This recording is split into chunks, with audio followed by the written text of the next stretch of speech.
Hello guys, NautoAis here, and this will be a follow-up on the EVO 2022 announcement. And a lot of more info came in, not so much for the announcement, but the topic that I did talk about. I want to go more in depth of what's what and my thoughts about it. So first is, I want to talk more about Briget in Guilty Gear Strive. So in the previous video, when I talk about Briget, I said it's a boy dressed as a nun because he grew up with the nun.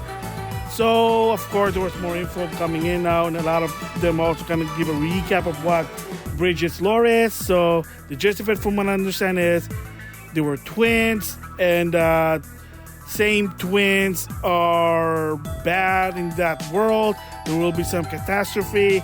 So, they made Bridget into a girl by dressing as a nun. And after a while, they grew up as a girl. They were trying to make Bridget think as a girl. I know it's kind of weird for me.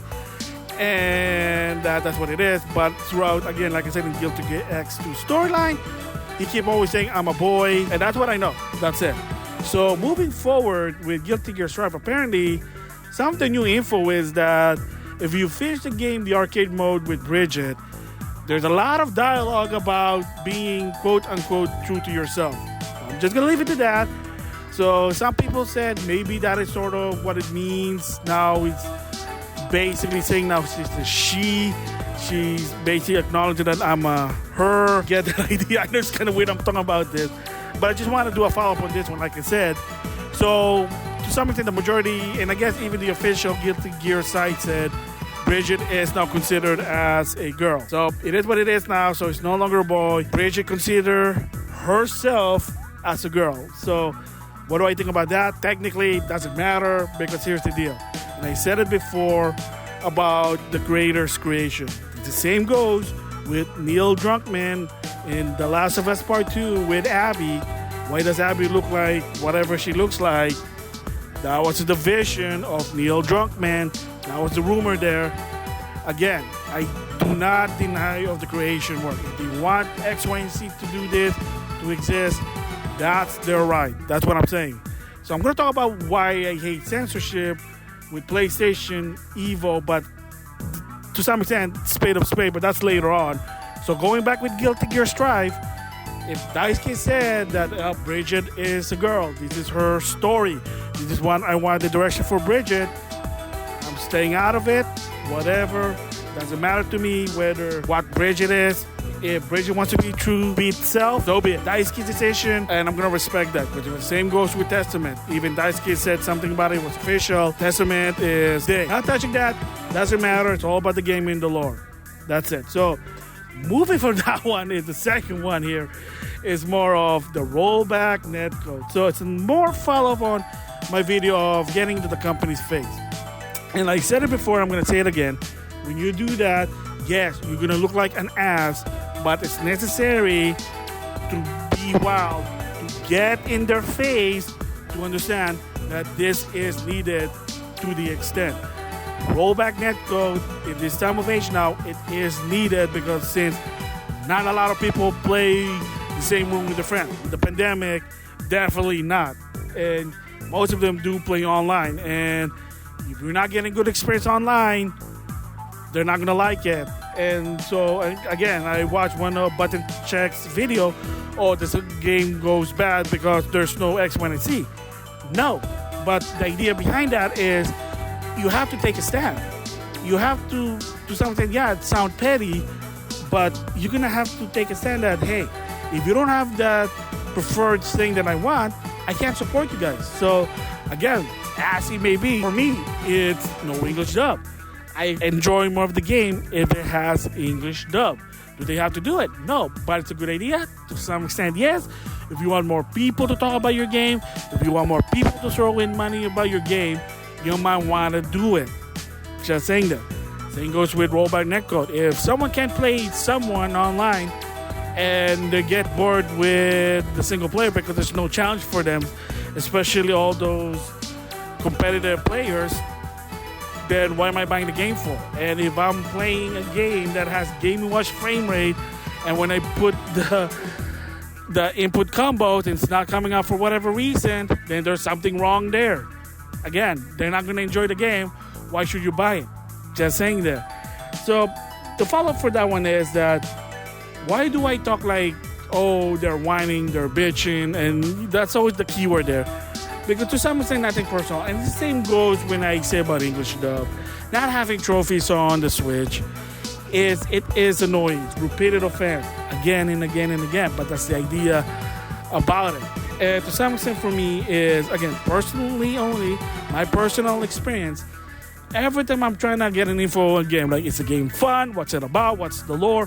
What's the story? To some extent, a lot of these game fans, the first thing that comes in their mouth is Rollback Netcode. It's always about, the first thing is Rollback Netcode, Rollback Netcode, Rollback Netcode. That topic, it was getting into my face. It's on my face that I can't avoid it, because that's the whole point when I'm talking about getting to the company's face, is to get in their face. So there you go. Effective, yes. Annoying to some extent, yes, but it's necessary there. Like, I was watching one of Max's video about netcode rollback.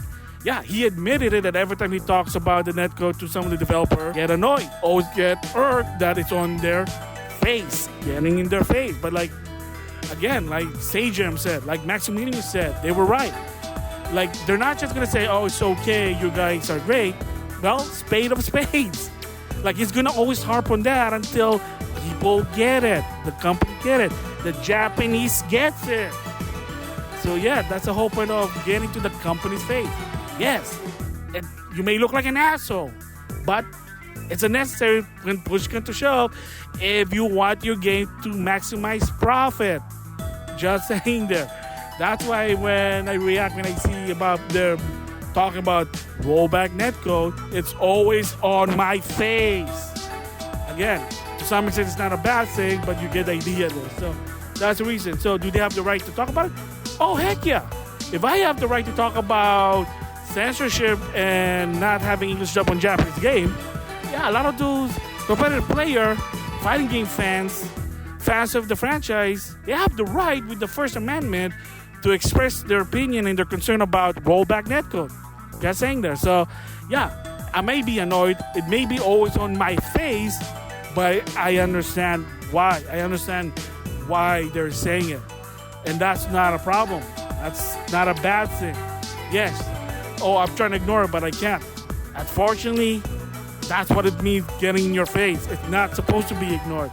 It's supposed to be always in your face.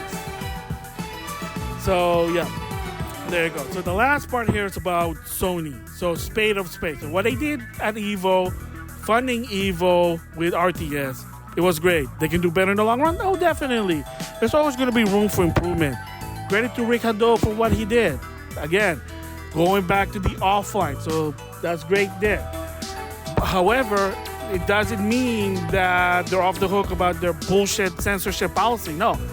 If they still keep doing it, I'm still going to get in their face and say that that is bullshit. Because, yeah, they're still, as of right now in 2022, they are still doing it. And unfortunately, some other companies now, they're kind of like following suit because, again, they think that being quote-unquote woke will make them more money. Again, I don't know. Maybe yes, maybe no.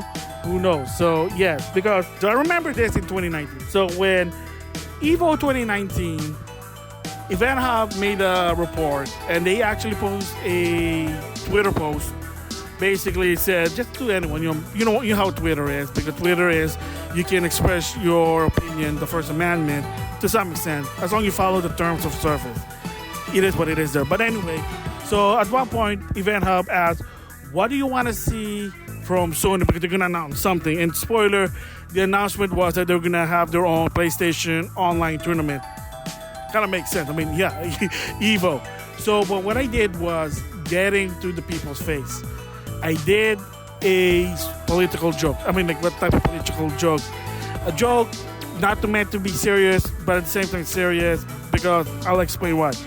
So, what I did was I replied to the Twitter post from Event Hub, what I want to see at PlayStation. I also at PlayStation, at Sony, at Jim Ryan, or whoever. And my joke was, they're gonna announce more anime fighting game will be censored for the children. And then somebody I used to follow, I don't follow this guy anymore, but credit where credit's due, this person's work was good. He said, what the hell is this crap? Okay, first of all, it has nothing to do with you, so what's your business? But of course, Etiquette Rule 101, anything public on social media, it is everyone's business because it is affecting them to some extent as a community. So anyway, back to that story is he basically said, what the fudge is that shit? And someone, probably a friend of this someone, even said, yeah, it's kind of dumb. Again, okay, I don't know who you are. What's your business with my post? Am I affecting what you're doing, your livelihood or whatever? Am I making you look bad? Maybe I'm looking the community bad, but again, it is what it is there. Just saying there. So, for me, my policy rule is if someone's just starting to talk shit, crap, I don't reply. I just I'll read it, shake it off, and move on. I'm not going to deal with this. I don't have time for this crap. Again, you don't like my post, whatever. That's why Twitter has an option to block someone, mute someone, just saying there.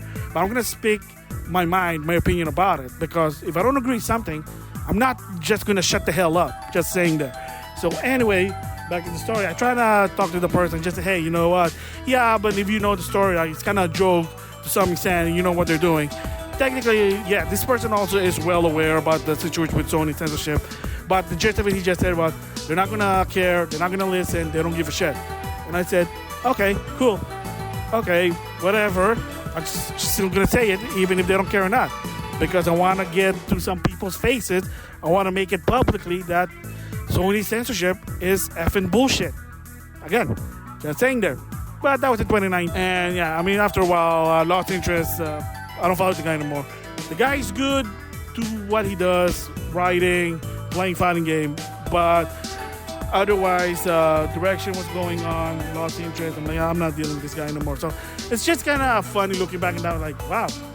Like, it has nothing to do with you, but you're annoyed because I'm complaining and bitching and moaning about censorship that was unnecessary on the PlayStation because Sony's trying to be virtually righteous wannabe, but it is what it is. Probably I'll talk about it in a different video maybe, but yeah.